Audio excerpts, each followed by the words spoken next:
Hello बच्चों, let's read the question. In the equation GPP minus R is equals to NPP. GPP is gross primary productivity. NPP is net primary productivity. R here is A. Reproductive allocation. B. Photosynthetically active radiation. C. Respiratory quotient. Or D. Respiratory loss. So let's understand the question. Question में हमसे simply ये पूछा गया है कि ये जो equation given है GPP minus R is equal to NPP, उसमें आर क्या डिनोट करता है. तो जो की कॉन्सेप्ट है हमारा, that will be this equation itself, that is GPP, that is gross primary productivity minus R, जो हमें बताना है क्या होता है, is equals to net primary productivity. So now let's see each term one by one. So GPP minus R is equals to NPP. जो GPP होता है that is gross primary productivity.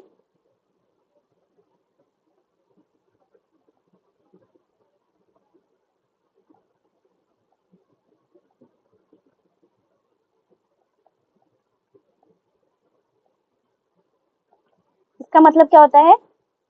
Amount of biomass produced, total amount basically.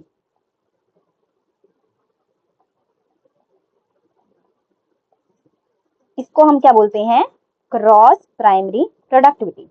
Now R जो हमारा होता है that is respiratory loss. मतलब कि जो लॉस हमारा रेस्पिरेशन के टाइम हो जाता है उसको हम बोलते हैं रेस्पिरेटरी लॉसेस, और basically respiratory loss over here. So जो हमारा एनपीपी होता है at the end, it is net primary productivity. So net primary productivity का मतलब कि जो एक्चुअल में टोटल बायोमास प्रोड्यूस हुआ है. So actual after the respiratory loss में जितना हमारा बायोमास लॉस हुआ उसको माइनस करने के बाद टोटल में से जो एक्चुअल बायोमास बचता है उसको हम बोलते हैं नेट प्राइमरी प्रोडक्शन, और प्रोडक्टिविटी भी बोल सकते हैं.